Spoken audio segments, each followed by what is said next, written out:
So, America, you think you live in a democracy. Cute. You also think Diet Coke is slimming, and your vote counts twice if you cry hard enough. Here's the gag. The founders never used the D word to describe the US. They used another word, one that doesn't fit on a bumper sticker. Next to a bald eagle, flexing constitutional republic. Try chanting that at a rally, without sounding like you're ordering off a Starbucks secret menu. But say democracy 1,000 times, and even skeptics start saluting the banner. Repeat, repeat, repeat. Repeat. Suddenly the cage looks like a condo, and the lock looks like jewelry. That's not hypnosis. That's marketing. And marketing works so well. We now argue about saving democracy, while standing on a blueprint that was specifically drawn to prevent it. Majority rule sounds romantic, until you're the 49% staring at the guillotine. The founders' new moods swing faster than X fingers. So they built guardrails, separation of powers, electoral college, Bill of Rights. In other words, cool story, majority. But you still need a permission slip. Quick quiz. Name one country that openly brags about being an oligarchy. Exactly. Labels sell. Democracy is the political equivalent of all natural. Nobody knows what it means, but everybody claps.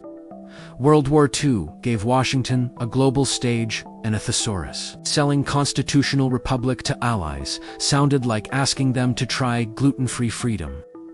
Democracy was shorter, sweeter, and looked great on propaganda posters next to a smiling GI. We exported the brand, then drank our own Kool-Aid. Domestic schools followed the script because Uncle Sam's marketing budget beat civics class every time. By the 70s, the word had metastasized. Textbooks, sitcoms. Even Superman preached democracy while flying over a republic. Somewhere, James Madison facepalmed so hard the aftershock registered at Montpelier. Then 2016 walked in wearing a red tie and a reality show grin. Trump didn't say constitutional republic either, but he also refused to kiss the democracy ring that broke the chorus line. Institutions panicked, not because of one man's manners, but because the script now had ad-libs. Disruption doesn't scare kings.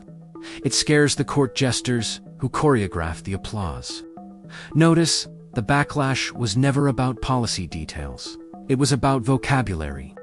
When you stop repeating the word, the spell phrase, people start asking awkward questions, like, wait, why does California's vote tally differ from Wyoming's?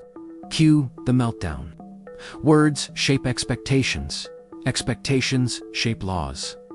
Laws shape your wallet, your Wi-Fi, your weekend.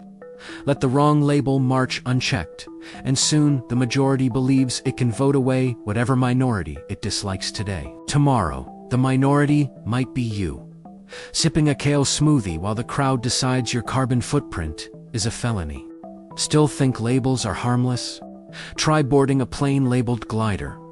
Try surgery at a hospital branded mostly clean. Precision matters when the stakes are liberty. So, here's your homework.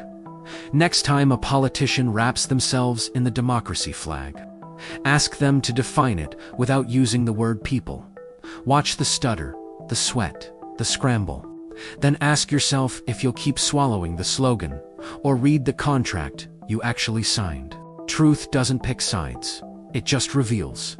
And once it's in your bloodstream, slogans taste like the cheap syrup they always were.